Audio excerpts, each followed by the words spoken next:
Bani İsrail qavmida bir ayol Musa alayhisalomning huzuriga kelgan ekan. Ey Musa, men qattiq bir gunohga botib qoldim. Qilgan gunohimni yetishga o'zim uyalaman, sizdan or qilaman. Endi bir duo qilsangiz, sizni duoingiz sharofati bilan meni gunohim Allohning dargohida kechirilsa. Deganda Musa alayhisalom aytdilar, nima gunoh qilding o'zing aytgin, men bir eshitdim. Shunda haligi ayol aytdiki, men zinodan homilador bo'ldim. Zinodan homilador bo'lib tuqqan bolamni o'zim qo'lim bilan bo'g'ib o'ldirdim. Endi tavba qilsam, tavbam Xudoning dargohida qabul bo'larmikin? Meni haqqimga bir duo qiling dedilar. Shunda Musa alayhisalom, oldimdan chiq ey fojir. Seni kasofatingdan osmondan bir olov tushib meni ham seni ham yondirmasin. Chiq ko'zimdan yo'qol deganda Jibril alayhisalom paydo bo'lgan ekanlar. Ey Musa, bu ayol tavba qilib keldi. Qilgan gunohiga bosh egib keldi, noumid qilib dargohingdan chiqarding. Bundan ham qattiq gunohkor odam borligini o'zing bilasanmi? Qiyomatda hisobi og'ir bo'lgan bandani borligini bilasanmi? Bilmadim deganlarida bu zoniya bo'lgan ayoldan ham gunohi og'ir bo'lgan odam namozni bila turib qasddan qoldirgan odam deb javob bergan ekan. Namozni biladi, farzligini, Allohning dargohida uni maqbulligini, unga beriladigan ajr mukofotini, lekin shuni bila turib qasddan qoldirgan odam bundan ham gunohi og'ir bo'lgan insonlarning qatorida degan ekan.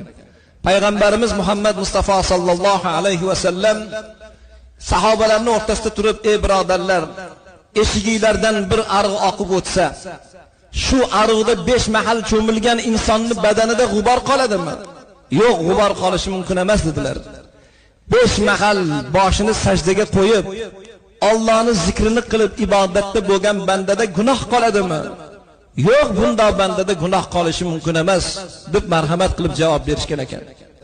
Og'ir gunohlardan bittasi namozni bilib turib, farzligini sezib turib, u Allohning dargohida maqbul bo'lishini bila turib, qasddan o'qimasdan namozni tashab qo'yish.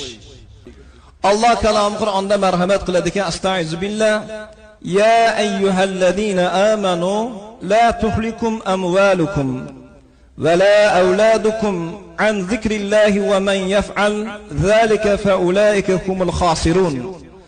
Ey mu'minlar, mol-u dunyolaringiz, bola chaqalaringiz sizlarni Allohning zikridan, ya'ni Allohga ibodat qilishdan yuz o'girtirib qo'ymasin.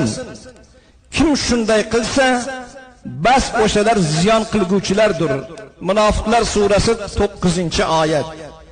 Ya'ni mufassirlarimiz aytishadiki, ey mu'minlar, bola chaqa, sizlarni qilib turgan tijoratinglar, sizlarni qilib turgan kasb-koringlar Xudoning zikridan to'sib qo'ymasin degan oyatning mazmuni mufassirlarimizni bunga qaratadigan birinchi diqqati 5 mahal namoz nazarda tutiladi.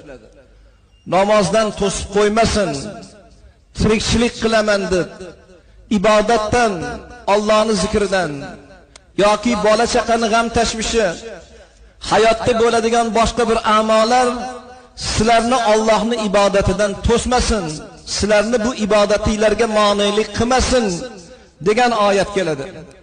Payg'ambarimiz Muhammad Mustafa sallallohu alayhi va sallamdan savol qilishgan ekanki, ya Allohning rasuli, Allohning nazdidagi eng yaxshi amal nima deganlarida janob payg'ambarimiz javob berdilarki, o'z vaqtida o'qilgan namoz va ota-onaga yaxshilik qilish dedilar. Ya'ni namozni o'zini vaqtida o'qishlik, o'z vaqtida ado qilishlik. Bomdodni bilsak ham quyosh chiqquncha o'rnimizda yotadigan odamlar bor.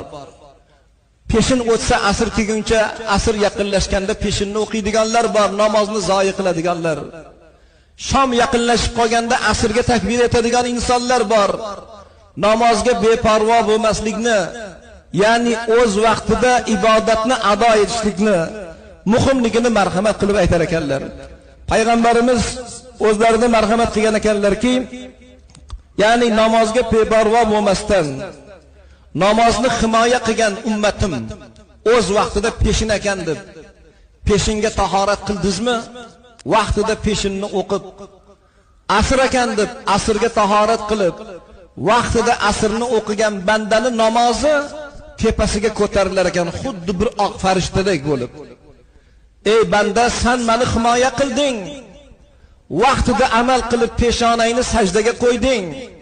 Seni endi Alloh himoya qilsin, balolardan saqlasin deb namozimiz shafaat qilib turar ekan. Endi namozga beparvo bo'lib qolgan odam, asr o'tib ketdimi, shom o'tib ketdimi, bomdod o'tib ketdimi, xufton o'tib ketdimi, namozga ahamiyat bo'lmasdan bemalol yurgan bandani o'qigan namozi vaqtida o'qilmasa ham uni tepasiga ko'tarilgandan keyin, ey banda, sen menga beparvo bo'lding. Alloh senga ham beparvo bo'lishligini unutmagin. Alloh eslagan bandasini eslaydi. Fazkuruni azkurukum. Meni eslanglar, men ham sizlarni eslayman deb Alloh marhamat qiladi. Shuning uchun muhtaram birodarlar, namozga beparvo bo'lmasdan namozni vaqtida ado etishlik eng ulug' ibodatlardan. Qasddan namozni bilib turib tashab qo'yishlik, qasddan namozni tark qilishlik qiyomatda hisobi og'ir bo'lgan gunohlardan bittasi ekan.